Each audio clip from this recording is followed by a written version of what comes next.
भारत की सेना ने पाकिस्तान पर सर्जिकल स्ट्राइक, एयर स्ट्राइक फिर कर दी और पाकिस्तान जो हमारे देश में घुस करके हमारे भारतीय लोगों को, आम जनता को मार रहा था आतंकवाद के रूप में, आज आतंकवाद का सफाया करने की तारीख सुनिश्चित हो गई और अब पूर्ण रूप से हमारे देश के प्रधानमंत्री जी के द्वारा अब पाकिस्तान की ओर ये जो सर्जिकल स्ट्राइक की जा रही है ये अति सराहनीय है। जैसे को तैसा जवाब तो देना ही चाहिए।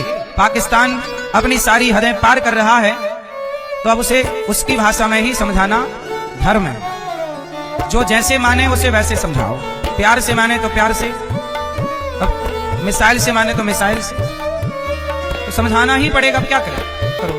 तुम सहयोग नहीं करते, क्रिश्चियन लोग सहयोग कर देते हैं तो वो लोग क्रिश्चियन अपना लेते हैं।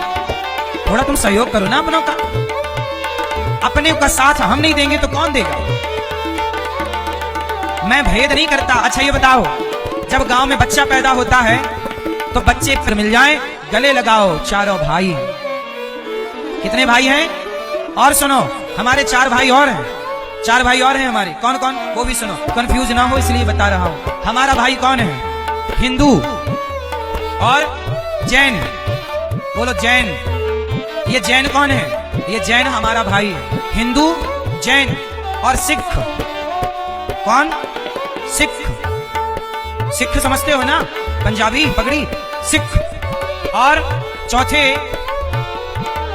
हैं बौद्ध। वो बौद्ध लोग भले अपने को अपना नहीं मानते, लेकिन सच्चाई यही है कि हम 4 भाई ये भी हैं। देखो, जैन लोग भी हम हिंदुओं की तरह ही रहते हैं, वो भी हमारे अपने हैं। वो हिंदुओं की एक शाखा जैन है। हिंदुओं से ही कट करके एक ये हमारे पंजाबी सिख भाई हो गए।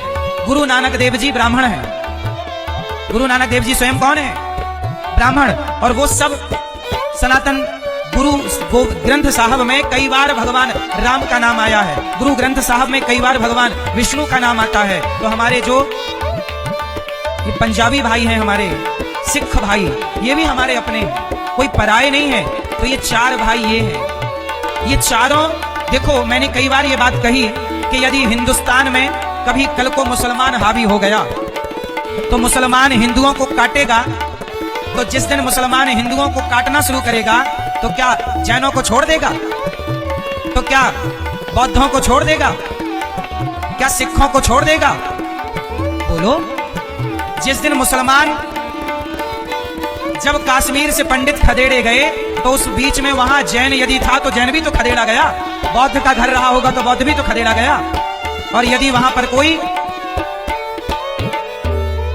हिंदू था तो वो भी खदेड़ा गया। तो मुसलमान तो केवल मुसलमान को जानता है। इसलिए मैं आप लोगों से कहता हूं, आज हमारे देश में सबसे बड़ी समस्या क्या है? जाति।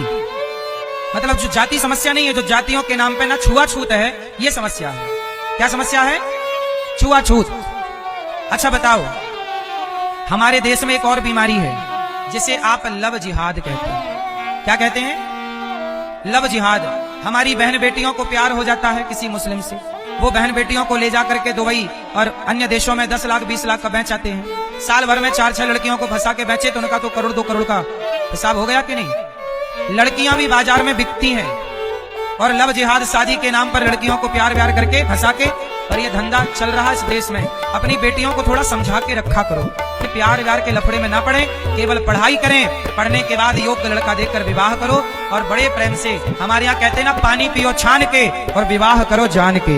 विवाह बड़े जान पड़ताल के करना चाहिए, यूं जल्दबाजी में नहीं। आप अपनी बेटियों को सुरक्षित रखें, अपने बच्चों को सुरक्षित रखें। आज की जो हवा है, इस हवा में हम सबको अपने आप को सुरक्षित तो रखना है। और साथ ही मेरा एक भाव है कि मैं अपनी बेटियों को, जब यहाँ गौरी गोपाल स्कूल बनेगा तो मैं बेटियों को, बेटों को पढ़ाऊंगा लिखाऊंगा। इंग्लिश और संस्कृत वो अलग है, लेकिन मैं यहाँ पढ़ने वाले बेटा बेटियों को स्वावलंबी बनाऊंगा और बेटियों को ना कराटे जरूर सिखाऊंगा ताकि वो अपनी रक्षा कर सके। कोई लड़का उन्हें छेड़ ना सके, वो 2-4 कोई निपटा सके अकेली। बस बेटियों को थोड़ा मजबूत बनाने की जरूरत है। लेकिन आजकल बेटियों के, आप लोग मजबूत तो बनाते हो बेटियों को, तो वो लड़ती हैं अपनी सास से।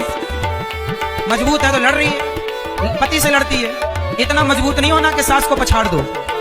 सास को नहीं पछाड़ना, ना तो पति को पछाड़ना है। आपको मजबूत इसलिए किया जा रहा है कि कल को कोई नालायक आपकी तरफ गलत दृष्टि रखे तो आप अपनी रक्षा कर सको। आपके भीतर संस्कार हम इतने भरेंगे इस स्कूल के द्वारा कि आप विधर्मियों से तो लड़ लोगी, लेकिन अपने रिश्ते चलाने में आप बहुत अच्छी होंगी या होंगे। लड़कियों लड़कियों